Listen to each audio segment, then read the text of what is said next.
Toi linja-auto on lähes peruuttamaan, joten ei kannata mennä sen taakse. Noista valkoisista valoista tietää, että kuljettaja aikoo peruuttaa. Hei, mä voin antaa sulle nyt siellä mun lainaaman kirjan. Tytöt, hei! Ei kannata oleella siinä ihan linja-auton lähellä. Te ootte just katveessa. Katve? Mikä on katve? Tiesitkö, että toi kuljettaja on mun kummisetä? Moi tytöt! Moi. Sanoit tulle, että tulkaa pois katveesta, niin mikä on katve? No katve on sellainen paikka auton ympärillä, johon kuljettaja ei näe.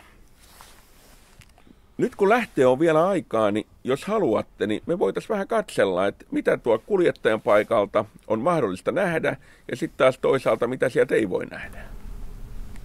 Kyllä me Venlankaan halutaan. Tehdään niin, että tuu sä tänne kuljettajan paikalle. Ja Venla, sä voisit mennä ulos, kävele tuohon auton keskioven kohdalle, selkäpäin auton kylkeä. Ja sit lähdet pikkuhiljaa kävelemään siitä eteenpäin.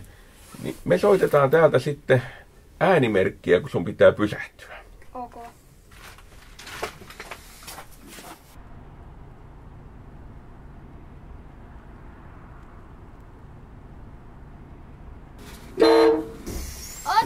Oota, mä tuun kattoo, missä sä oot.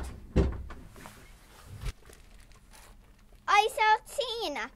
Mä en nähnyt sua yhtään.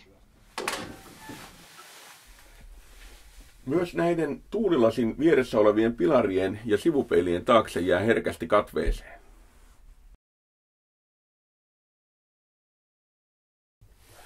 Vastaavasti aivan tähän auton nokan eteen kuljettaja ei välttämättä näe. Joo. Venla, katos taas. Myöskään auton taakse kuljettaja ei näe, ellei autossa ole peruutuskameraa. Hei, mut mistä mä tiedän, että näkeekö kuljettaja mut? Hyvä muistisääntö on, että jos sä itse pystyt näkemään kuljettajan, niin silloin hänelläkin on yleensä mahdollisuus nähdä sinut. Niin se varmaan on.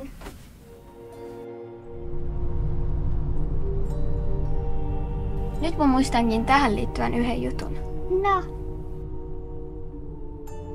Mä olin pyöräilemässä pyörätietä pitkin. Ja bussi oli kääntämässä oikealle eteeni.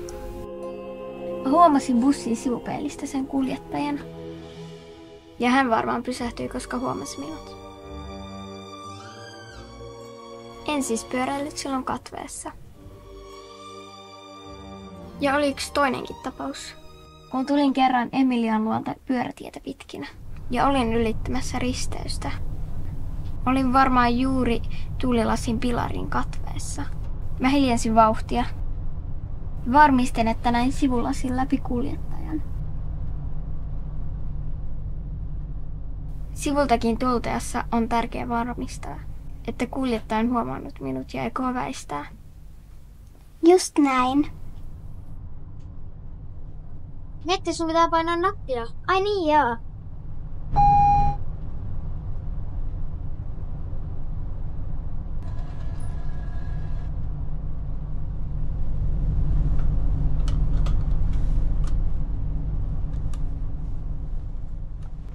Moikka!